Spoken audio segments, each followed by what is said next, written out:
Welcome to Troubleshooting Innovation, a commercial baking podcast sponsored by Hafe SBX, a leader in dry and liquid ingredient handling equipment since 1975. I'm your host, Joanie Spencer, editor-in-chief of Commercial Baking. This season, I'm sitting down with Nick Falluca, Chief Product and Innovation Officer of Palermo's, and we are exploring what leadership, product development, and growth look like for this third-generation pizza YOLO. In this episode, Nick walks us through how Palermo's has grown from a neighborhood pizzeria to a nationally known pizza brand and private label pizza manufacturer. Hey, Nick, welcome back to week 2. Hey, how you doing? Good. Thanks for coming back. I hope I didn't scare you away. Nope, I'm back. Excited to talk more pizza. All right, cool. We're just going to jump in. Last week you walked me through there was an evolution of this company and this family business. So can you sort of walk me through from your perspective the stages of growth for Palermo's and what role you played in each stage? Yeah, so in the 60s restaurant, I wasn't born yet. In the early 80s, we grew into a frozen pizza company, and we were just a small brand. We were selling just Palermo's brand, just selling into local grocery stores, bars, restaurants, etc. And then in 1989, we got into private label, and we did the first rising crust pizza for private label. Some people might debate that, and so be it. But we are leading innovation at that point. I've been with the company over 20 years, and so when I started, one of the projects that we had was called Primo Thin, and it was the first ultra thin premium pizza in the marketplace, and that got nationwide distribution through Costco and helped us build our first big manufacturing facility. And so we've always had this mindset of, I don't know at the time if it was innovation, but just making a better product, doing something better, always, today is continuous improvement and always learning and whatnot. At the time, it was just how we operated. So in 2003, that was the first, ultra premium product, got nationwide distribution. And then in 2006, we opened our new facility on Canal Street. It was a brownfield rail yards, and we were the first company to put our roots in this Menominee Valley in Milwaukee. And one of the ovens that we purchased was this amazing hearth oven from Italy, stone fired. We still have that oven today, and talk a bit more about that. But at the time, we were like, there's no Italian product on the market. Everything is just, even our thin crust was really good, but it's a thin crust pizza. And we need to come out with this amazing Italian product. So we launched a product called Hearth Italia, and we had things like Kalamata olives and pesto and artichoke hearts, things that are pretty common today. At the time, it wasn't, and it just failed completely. It was a huge bomb, and people just didn't know what it meant. They didn't understand the concept, and that was our first foray into understanding. In the restaurant, you can make them a great food and they like and they eat it and they give you feedback.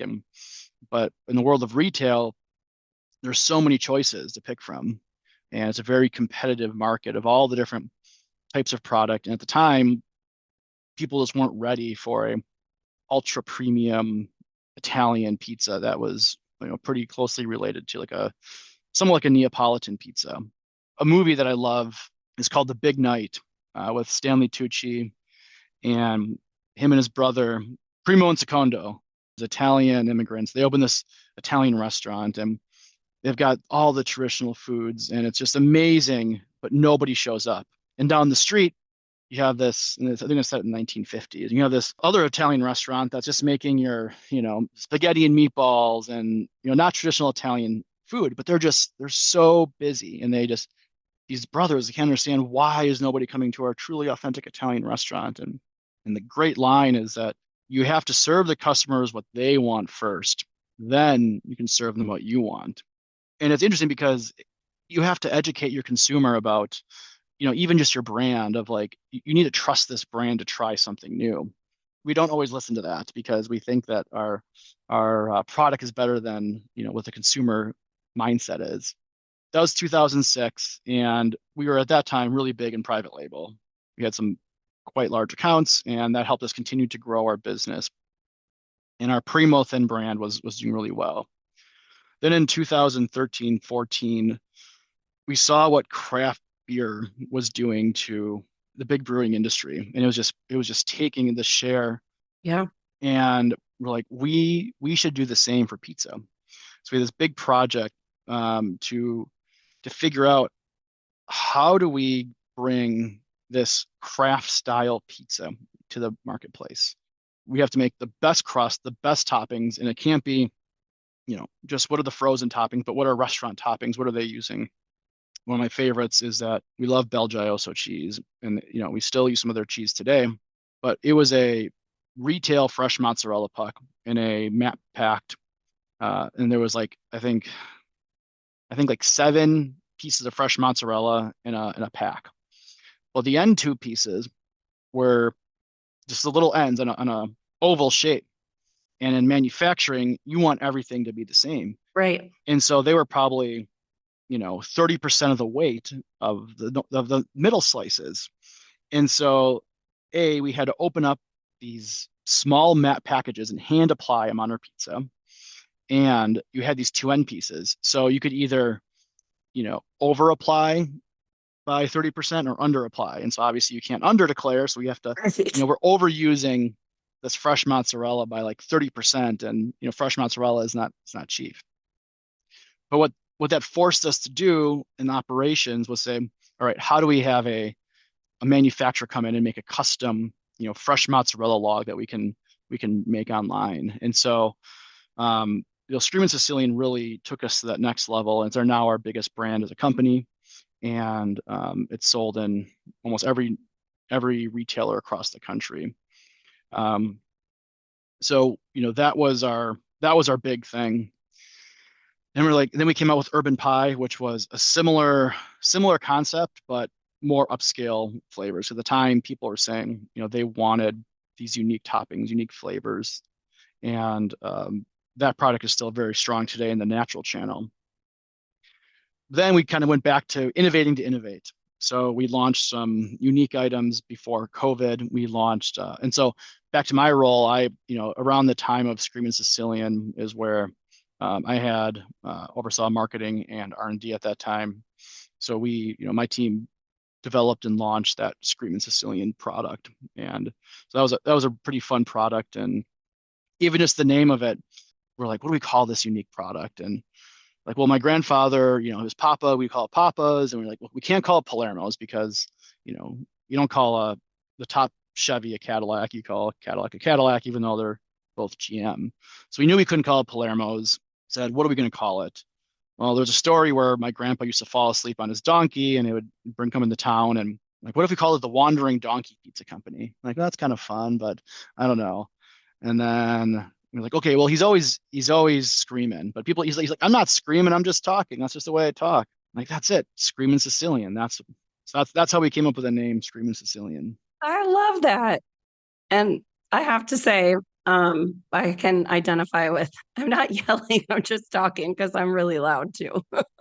Screamin' Sicilian really does stand out on the shelf in the freezer case. Oh yeah, I see it all the time. And so now when I see it, I'm gonna be like, that's it. I know who the Screamin' Sicilian is. It just continues to win all these awards, even today, as best frozen pizza.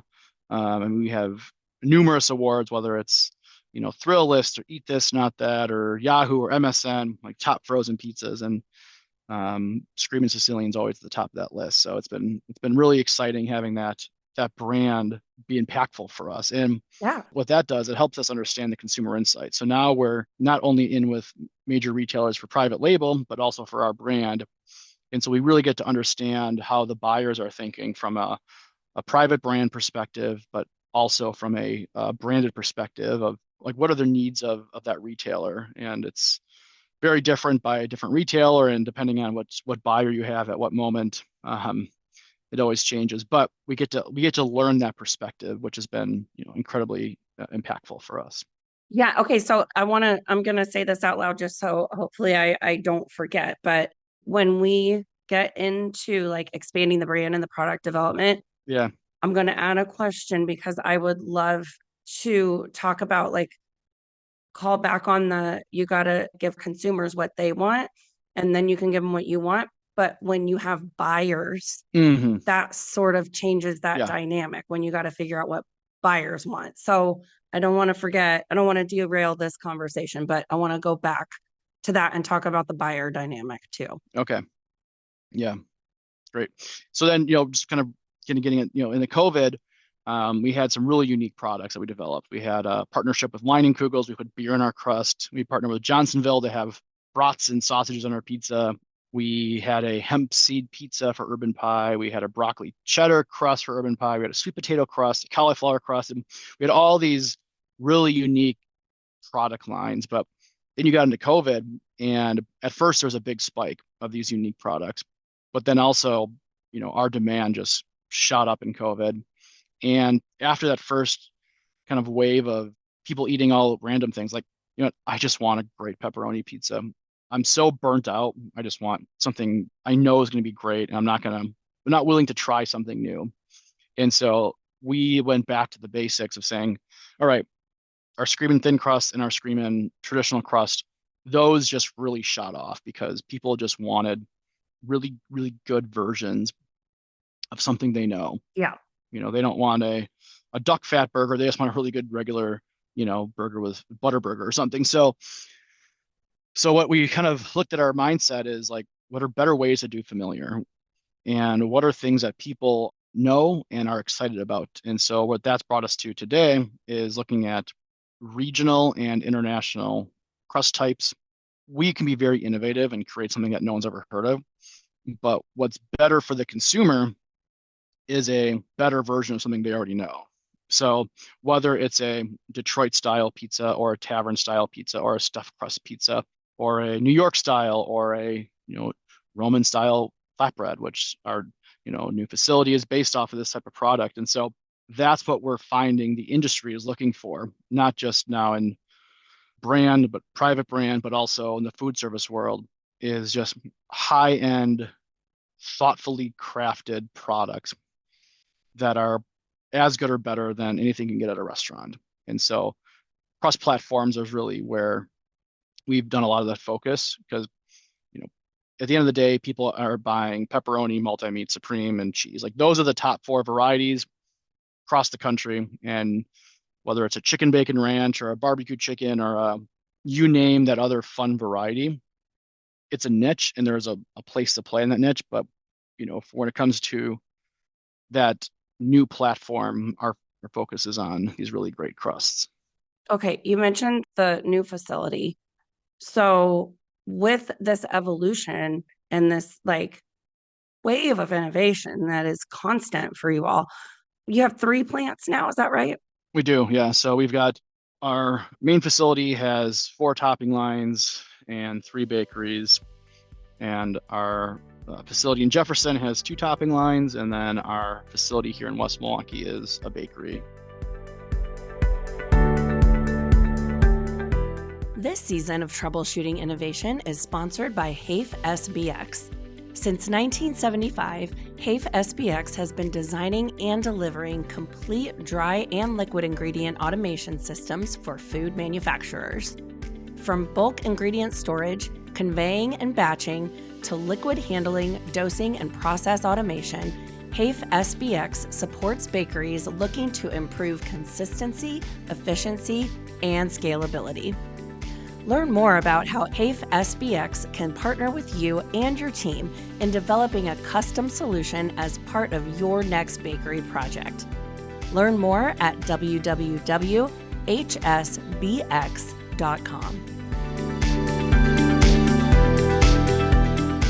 Okay, so what kind of technology and strategy behind knowing what technology you need? Like, how do you streamline those? Like, how long did it take to say, okay, this one needs a bakery and topping lines. Mm-hmm. This one needs just topping lines. Like, how do you get them all together?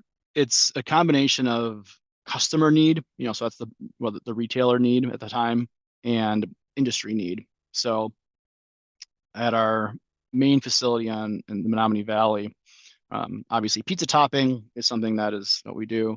And then we've always done a hot pressed item. And so what that is your thin crust item. So that hot press that comes down and, makes a thin cracker crust or a tortilla type crust or something that is thin and cracker. And you want that skin on both sides so that when you bake it at home, you get a nice crisp. We have our sheeted line at Menominee Valley, and that makes your more traditional, it's a stone fired, so it makes our Screaming Sicilian crust. And so those were kind of our mainstay of bakeries. And then we were buying a lot of rising crust from suppliers, and we still buy some today. The cost of repatriating it makes sense, and so for that, it was just a straight, just ROI saying we can do it ourselves. And then our facility in Jefferson, same thing. We've outgrown our capacity, and we're co-packing. We have a lot of co-packers, so the cost of co-packing is better just for us to do it ourselves. And a lot of that was also private label, and you can't co-pack private label. Right. Otherwise, the person's just going to go to that co-packer. Right. And so, so for us, though some of those were just based on we already had the business, and so just repatriating it. Now, our new facility in West Milwaukee was a whole different story. And so, one of the things that we knew that we had a gap is anything that had high hydration, long fermentation / wood fired. The products were either coming from Europe or some domestic, but they're pretty expensive, but they weren't exactly what we wanted. So we knew that was a trend that was something that we couldn't offer. We could buy it and top it, but we couldn't actually make it. And then, we were out in Europe, and everyone in Italy is fiercely competitive about their product. I have the best pasta, I have the best pizza, I have the best this or that. And, even just the same item made slightly different, they probably had wars over back in the day in Italy. I think they did have like pasta wars, That's the next Food Network show. Pasta wars, yeah. Yeah. And, in Sicily, you got your Spangiuni. In Naples, you have your Neapolitan style. And the north, you've kind of got your Alsatian style pizza. And in Rome, historically, they just had a pizza called like taglia, which is like this like long, thin pizzas that they would basically, you tell them how much you want with your hands. They say quanta, and you just kind of, say like, I want this much. And they cut it with the scissors and throw it back in the deck oven. But then somebody came out with an item called pinza, which is it's at high hydration, long fermentation, and it's just a completely different product. And we started seeing this all over Italy, whether it was the north or the south. All of the auto grills on the highway would have a pinza item, and we said, we're going to do this. We're gonna buy a line that can do high hydration, long fermentation, wood fired. So we met with a supplier, we bought the equipment, and then it's like, where the hell we're going to put this? And then we, went back and forth on where we're going to put this equipment, and we ended up with a new facility here in West Milwaukee. Okay, so to be honest, that really isn't how I thought the story was going to go, because typically you build a new facility because you're out of capacity or because you're planning for growth for your current product lineup. But you all had a vision for a new product, for innovating a brand new product and bringing a new product to market that you believed so strongly in. You were willing to buy a line and build a facility to house that line. Correct. That's a big risk. It is a big risk, yeah, for sure. It's a huge risk, but we have very strong conviction in the product. Nobody else has this technology in North America. So for us, if you build it, they will come, and we are very confident in our products. Yeah, they're amazing. We've had such incredible customer visits recently. Everyone just they rant and rave about the product, about the building, our team, and their knowledge, and the time and effort we put into this development of this product and the process and all the intricacies of this line. It's not going unnoticed, and we're so proud of the product that we've made. And we see what that consumer need is if you look at, either in the world of food service, labor is getting tough. So we had met with someone recently. It's like they're making their own dough. I'm like, oh my gosh, I couldn't imagine at a multi-unit chain making your own dough. Like, oh my, that'd be so hard. I mean, and you think about really good dough, what's your room temperature? What's your dough temperature? What is your pH? Like all of these things that, we've automated now. Yeah. And you've got, an hourly employee making it. And then even just, this style of product is so unique that there's no one you can't make unless you're like a true pizza pro, you're not making pizza by yourself. We had our team, over a year just learning how to make it by hand because it's such a delicate product. It's got 85% hydration, 24-hour dough, and it's just like this wet, sticky, if you go on Instagram and you search high hydration, you see these guys with these big liquidy doughs, and that just makes this beautiful bread. So, yeah, I mean, we're proud of it. We're excited, and it was a hell of a risk, but we're happy we took it. Oh, and was it like everybody knew, like there was consensus from the get-go, or did you have to have hard conversations with your dad and uncle? Were they like, dude, you're crazy? But no, they were the ones who said let's go. So Wow. yeah, yeah, Wow, that's really cool. yeah, So, okay, so you said, very casually, so we bought a line. yeah. What kind of priorities when you're making those kinds of capital investments in a new facility or for a new equipment line? What do you prioritize? Because I feel like, so your uncle is very pragmatic and operational.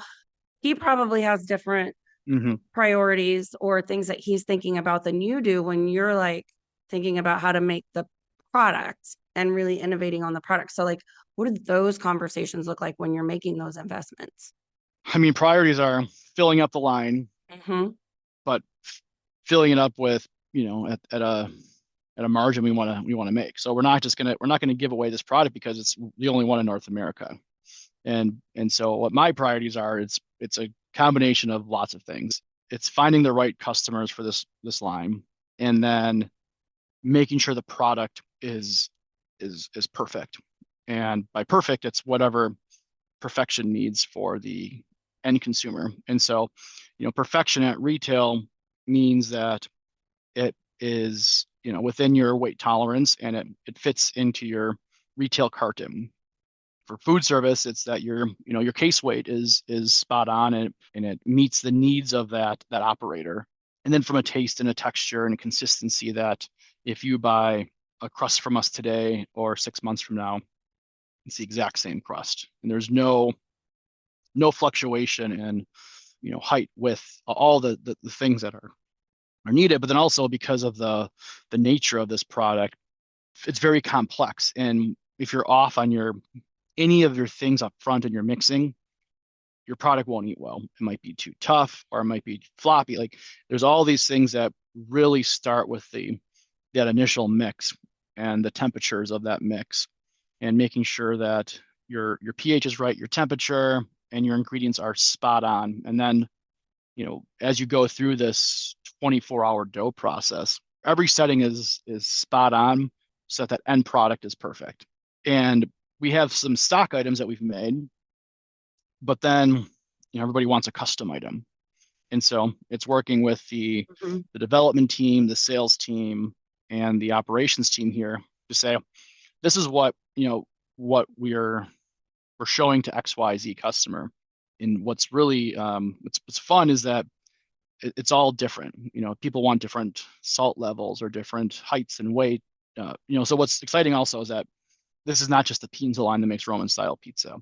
If you think about any good restaurant pizza, it's usually high hydration. It's usually long fermentation, and then we have a wood fired oven. So we're not selling a pizza crust anymore. We're selling a baked good, and it could be a pizza crust, it could be a flatbread, it could be a roll, it could be a bun, any in between. And so whether you're cooking this in a turbo chef or an impinger or your home oven, we need to know how you're going to prepare it. So we're really focused on that operator as well, to say, you tell us how you're going to prepare it. Are you going to put, meat and cheese and just fold it and eat it? Or are you going to put meat and cheese and fold it and then bake it? Are you going to do open faced? And how are you baking it? Are you baking it through an impinger or a deck oven? And all these things matter because if you're a custom buyer of this product, we need to custom tailor all of our settings, starting back at that mix to make sure that it's right for you.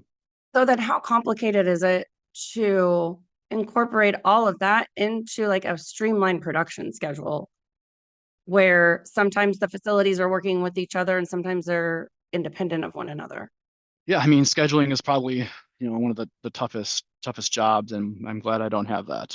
And understanding what your line time needs to be in order to support the demands of different customers and different customization is definitely something that is a huge challenge, especially across 4 bakeries, 6 topping lines. That's one of the hardest jobs for sure. Mm-hmm. Like even just trying to get my head around it makes my brain want to like sort out the wires. Like it's a lot to take in. And Oh yeah. especially for me, like I'm just a journalist. I couldn't, like, that's way too complicated for me.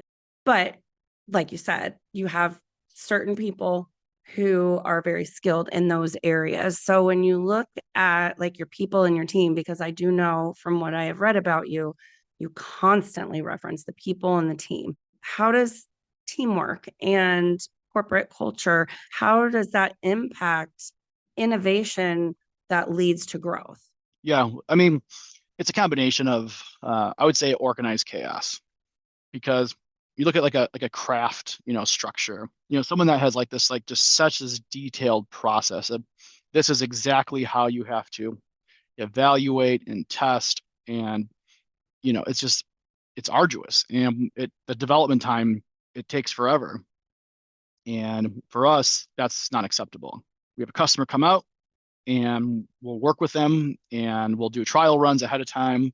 And when they leave, we have sample requests and we get them out to them as soon as possible. We have some prioritization ranking, but we also rank it on customer size and customer fit. And right now in the early stages, it's listen, we're going to do whatever it takes to fill up this place, doing it safely, making it quality. We've got all of our facilities have over an A rating from the BRC. Those are non-negotiables, but there's going to be some tension as far as what products we're going to run today, how many trial runs can we do in a day, and what the recipe might be. Quite frankly, we just sometimes don't know. Right. We think we have a recipe that we're going to go with, and we make it in the line, and it doesn't turn out. So, unfortunately, we've wasted that day. Not wasted. We've learned something new that day. What works and what doesn't. So every day, is a learning. And I tell the team is, especially in the innovation and development side, you're not going to get it right the first time. If you do, it's a 1 in a million because it takes time. And especially for custom development, they're going to want to have their mark on it. And then it gets to a point, it's like, okay, now this is what we can do. We've done this trial this many times. This is it. This is, the product that we can make. But we've been, really fortunate with our development team. And we have really good, healthy tension of what R&D wants versus what engineering can do and what operations is capable of doing. Mm-hmm. Then you throw in what sales wants and or what finance wants, how much does finance want to make and Right. what does sales want to sell it for and what can operations actually do. So it's fun. Or how little does finance want to spend to get there? Yeah. And, especially as it relates to capital, I mean, we spent a lot of money on this and then, but there's still a lot of unknowns. So we've built a lot into it, but also we have a lot of open space to figure out what that next piece of it is, which is really exciting. Yeah. Yeah. And I do feel like it is a more modern way of thinking with the build it and they will come. Mm-hmm. I think the previous generation was you work and work and work until, you take on business until you're at capacity. And then when you're at capacity is when you need to expand, whether another line, add on to the building or get a new facility. Whereas I just feel like I talk to more bakers who are not the old school way of thinking that are like, we're going to create the capacity and then we're going to build the business into it. Yeah. I think it needs to be a combination of both. And you have to have the the current infrastructure to support that. And so that's where we've been fortunate to have that infrastructure to support this. And we have a good customer base already. So it's exciting.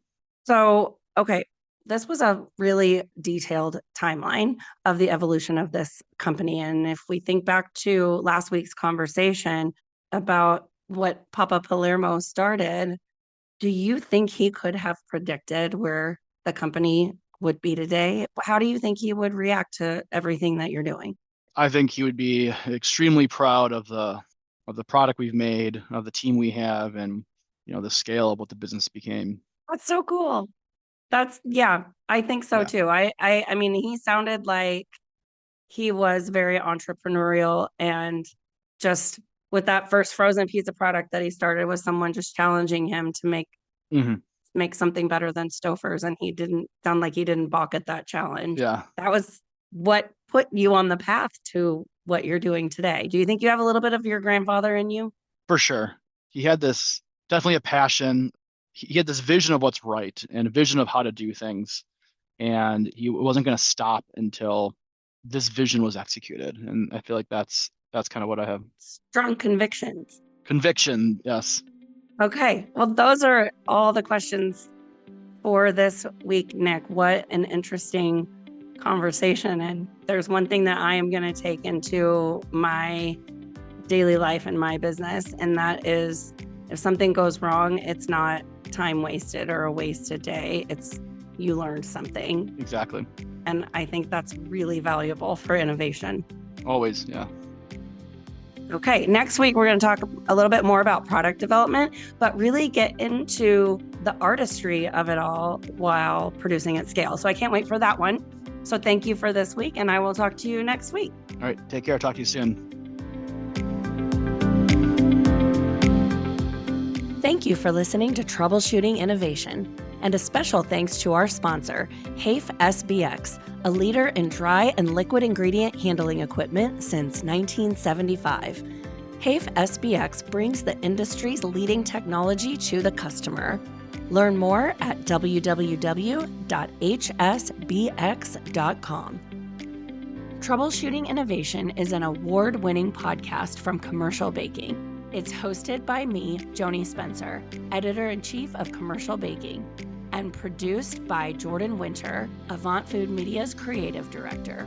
For more information on topics and sponsorship, visit commercialbaking.com or email info@commercialbaking.com.